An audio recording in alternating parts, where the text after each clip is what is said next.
윤석열 대통령이 나토 회의에 간다라고 하고 있는데 이 국민들이 볼 때는 이제 외국 해외에 가서 이 대한민국 대표로서 뭔가 또 일을 하는구나 이런 생각하실 것 같은데 이번 나토 회의 방문 만약 하게 된다면 이거 좀 우리가 좀 어떻게 봐야 됩니까?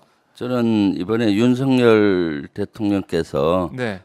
이번 6월 29일하고 30일 나토 정상회담이 열린데 참석하신다고 대통령실에서 발표를 했습니다. 네. 첫 정상회담을 나토 정상회담에 가시는 걸로 지금 발표를 하고 있는데 심히 우려가 되고 있습니다. 그래요? 예, 왜냐하면은 나토는 네. 우리가 많이 듣다 보니까 친숙해서 G20 정상회담이나 G7 정상회담이나 네. 뭐 EU 뭐 이런 회담이나 정상회담 이런 걸로 생각을 하실 분들이 많은 것 같아요.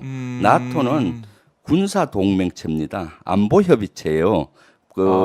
예전에는 소련의 위협에 대응하기 위해서 미국, 캐나다를 비롯해서 북대서양 여러 영국, 프랑스 뭐 나라들이 맞아요. 소련에 대응하는 조직으로 만든 것이고요. 그렇죠. 지금도 마찬가지입니다. 우크라이나 전쟁에서 소련의 위협 그리고 이제는 중국의 위협에 대응하는 군사 조직입니다. 군사 네. 동맹체인 거죠. 여기에 윤석열 대통령께서 간다는 것은 대단히 우려되는 지점입니다. 예. 이게 그냥 정상회의라고 하니까 네. 그냥 EU 정상회의처럼 네. 그러니까 유럽의 지도자들이 모여서 그 회의하는 그런 성격 또 다른 느낌이 다른 있는 것이죠. 거네요. EU 같은 경우는 경제 공동체, 경제 협의체잖아요. 그런데 네. 가셔서는 적극적으로 우리의 경제를 위해서 노력하셔야 되는데 여기서는 네. 안보 협의체인 안보 거고 협의체. 군사 동맹입니다. 군사 동맹. 나토는 그야말로 과거에는 소련의 위협에 대응한 군사 동맹이고 지금은 러시아에 대한 대응하기 위한 군사 동맹이면서 지금 확장을 했더라고요. 중국의 위협에 대응하는 군사 동맹체입니다. 그래요? 여기에 이제 우리가 참가하게 되면은 네. 국제적으로 아주 안 좋은 메시지를 주겠죠. 예를 들면은 러시아와 중국과 적대 관계를 갖겠다라는 메시지가 주어질 수가 있거든요. 오해를 받을 수가 있는 것이죠. 예, 그렇게 되다 보니까 득보다 실이 아주 많은 그건 그래서 역대 보수 진보 정부 할 것 없이 네. 대통령이 나토 정상회담에 간 적이 없어요.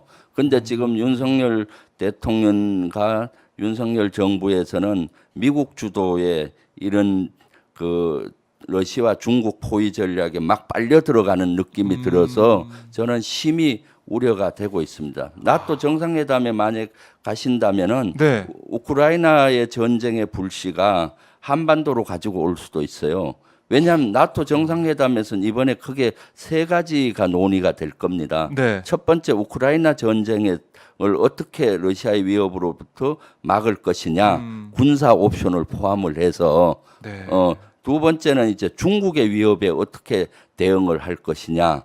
그다음 이제 세 번째 적응 과제로서 러시아의 위협을 나토 여러 나라들이 또는 유럽 여러 나라들이 위협을 느끼고 있어요. 네. 그동안 핀란드나 스웨덴이 나토에 가입을 안 하고 있었는데 이래서는 안 되겠다 해서 나토에 가입 신청을 했기 때문에 거기에 대한 또 논의 이런 것들이 있는 것이죠. 민감한 주제들이 올라가 있네요. 그렇죠. 그리고 또 대통령이 가게 되면은 미국뿐만 아니라 나토 국가, 우크라이나 등으로부터 대한민국이 우크라이나 군사 지원을 해달라 이런 요청도 받을 거예요. 수용하기 어려운 그런 것들을 제의받을 것이고, 그래서 이 나토 정상회담을 가시는 것은 위험한 외교 행보다라고 저는 정의하고 싶어요. 위험한 외교 행보다. 네. 이 김병주 의원님 이렇게 정리해 주시니까 그런 의미가 있는 회의구나. 네. 저희가 이제서야 좀 알 것 같은데. 네. 그래서 나토 회의 같은 데는 저는 외교부 장관이나 뭐 그런 정도 레벨, 외교부 장관 정도 레벨에선 가서 이렇게 잘 또 관계는 유지는 해야 되니까. 하지만 정상이 가는 것, 대통령이 가시는 것은 다른 의미이기 때문에 이것은 아주 위험한 외교 행보라고 제가 정의하는 겁니다. 그래요. 자, 저 시청자분들도 이게 그런 의미가 있구나 하고 지금 아실 것 같은데 이번에도 보니까 이준석 대표가 우크라이나 다녀왔어요. 네, 예. 다녀와서 윤석열 대통령과 오찬하면서 하는 얘기가 좀 알려졌는데 네, 글쎄요, 사실 뭐 농담하는 식으로 얘기를 해가지고 네, 예. 이 오데사 얘기를 하면서 오데사 이런 데 좋다, 전쟁 네. 많이 가고 싶다 이렇게 윤석열 대통령 얘기했더니 이준석 대표가 나중에 가보세요, 괜찮아요. 오데사만 안 먹히고 다른 데는 다 먹혔습니다. 네. 이렇게 사실 뭐 농담조로 얘기하는 식으로 우리가 볼 수가 있어가지고 이건 좀 아니다라는 지적도 나오고 있어요. 어떻게 네. 보셨습니까? 저는 지난 10일로 기억이 되는데 네, 그 맞습니다. 오찬 때 오찬 때. 윤석열 대통령께서 국민의힘 지도부를 초청해서 네, 대통령실에서 오찬을 했죠. 이때 한 3, 4분 정도 그 언론 앞에서 앞에 얘기를 나왔죠. 공개가 됐어요. 브레이크 아이스 브레이크 브레이킹, 형식으로 이렇게 그 대담 얘기하시는 게 나왔는데 그걸 네. 보고 깜짝 놀랐어요. 어떻게 대통령과 여당의 대표의 얘기 수준이 저 수준인가?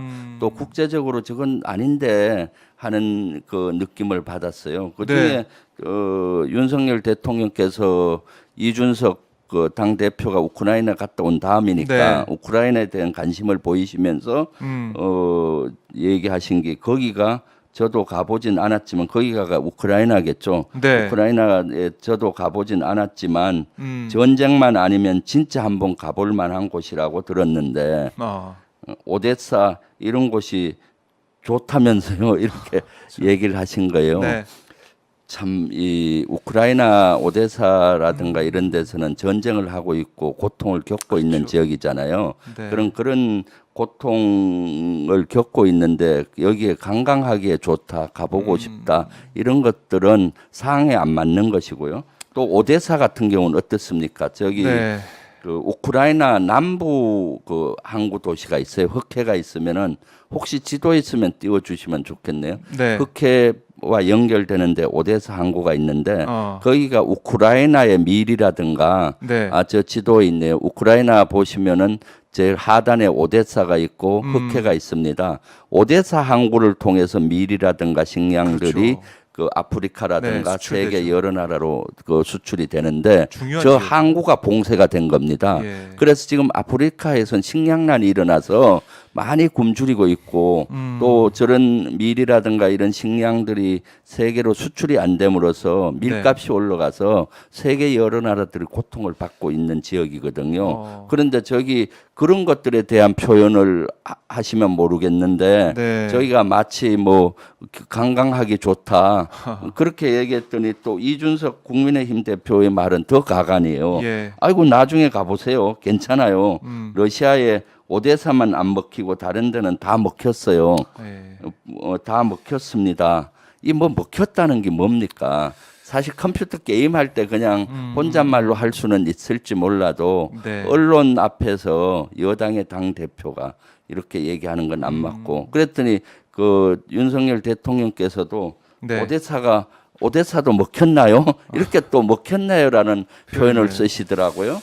이것은 대통령의 말의 무게는 아주 무겁고 그렇죠. 대통령의 말 한마디에 전파력과 영향력은 큰 겁니다. 이런 네. 국제적인 이슈를 얘기하실 때는 국제적인 영향력과 국제적인 전파력이 커지는 겁니다. 그렇죠. 이 윤 대통령 한 말을 말씀을 우크라이나나 네. 또 세계 각국에서 보지 않겠습니까? 아하. 그러면은 저런 정도의 인식 수준을 가졌다고 생각하면 어떻겠습니까? 그래서 이런 걸 보면서 대통령께서도 진짜 우크라이나에 대해서도 잘 모르시는구나. 또 그런 고통을 잘 못 느끼는구나. 또 이준석 대표는 뭐 우크라이나 전쟁터에 갔다 오고도 헛갔다 왔다는 생각이 들어요. 예. 이런 것들을 이렇게 가볍게 얘기할 수 있다는 것 자체가 그래서 저는 참 많이 우려가 됩니다. 예, 예.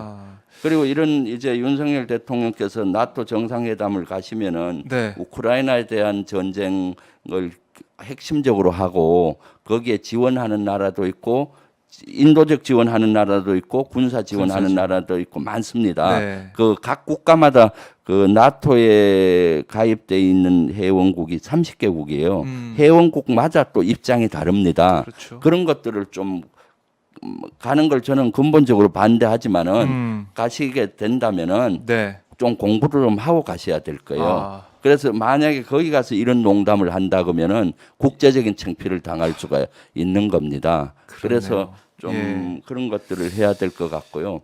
그리고 이번에 나토 정상회담 한마디 더 하면은 네. 그 대통령실에서는 초청을 받았다. 우리뿐만 아니라 뭐 호주나 뭐 일본도 초청을 받았기 때문에 간다. 네. 호주나 이런 나라도 일본도 가기 때문에 간다라고 얘기했는데 그거 초청을 받은 건 맞고요. 네. 왜 초청을 받았느냐를 잘 따져봐야 되는 겁니다. 나토는 사실은 미국이 한 7, 80% 주도합니다. 그 미국이 주도하는 안보 협의체거든요. 그렇죠. 그러니까 나토와 미국은 지금 제1 나토에서의 잠재 위협을 잠재 위협 러시아도 보고 그동안은 중국은 그렇게 안 봤는데 이젠 나토도 중국 위협을 제2의 위협으로 느끼고 있어요. 네. 그럼 나토 혼자 힘으로 안 되지 않습니까? 그럼 아태 국가와 같이 그 러시아와 중국 포위 전략을 해야 되겠다는 일환으로 초청한 겁니다. 그래서 아태 지역에 있는 나라 중에서 미국과 가까운 나라 또는 네. 미국과 개별 동맹인 나라인 뉴질랜드나 호주, 일본, 대한민국을 초청한 겁니다. 그렇군요. 그런데 호주나 뉴질랜드, 일본은 바로 가도 응해도 문제 없어요. 네. 근데 우리는 어떻습니까? 지정학적 여건상 사실은 한미 동맹을 기반으로 튼튼히 하면서도 네. 경제적인 관계에서는 중국이라든가 이런 관계가 제일 중국이 수출입 국가 아닙니까? 그러니까 그런 것들을 잘 알고 해야 되는 것이거든요. 네. 그래서 그동안 문재인 정부에서는 이런 것들을 속도 조절도 하고 균형을 유지하면서 잘 해왔는데 지금 윤석열 정부에서는 이 초청한다니까 네. 일본도 가 호주도 가 하니까 덜컥 나도 가야지 이렇게 해서 빨려 들어가는 것 같아요. 미국의 전략과 나토의 전략에 이렇게 되다 보면은 국가 이익에 큰 손해를 끼칠 수가 있다. 또 안보 면에서 우려가 되는 지점인 것이죠. 네. 참 외교라는 게 정말 세밀하게 들여다봐야 되고 네. 그리고 그게 외교라는 것도 말 한마디 한마디가 중요해서 잘못된 말이 나오고 이게 보도가 되고 퍼지게 된다면 네. 국익에 큰 손해, 네. 해를 가할 수 있는 부분도 있잖아요. 네, 그렇습니다. 좀 이 윤석열 대통령이 나토 회의 참석한다고 하는데 정상이 참석한다고 하는데 이 김병주 의원의 좀 말을 듣고 네. 가더라도 정말 공부를 좀 많이 해가지고 네. 외교적으로 별 우리 국익에 손해가 없는 그런 쪽으로 좀 처신했으면 좋겠다는 생각할 수밖에 없네요. 그렇습니다. 좀 네. 많이 해서 국제 무대에 나가셔서 대통령의 말의 무게감, 네. 그 영향력 이런 것들을 인식하시고 철저히 가시더라도 가면 있지만 이런 국제적인 사항을 잘 이해하고 네. 가셔야 실수를 하지 않죠. 예, 아하. 그리고 국익 차원에서도 더 노력을 할 수가 있는 것이고요. 네, 알겠습니다. 네. 자, 김병주 의원의 발언 대통령실에 좀 체크를 해야겠다 네. 이런 생각도 들고요.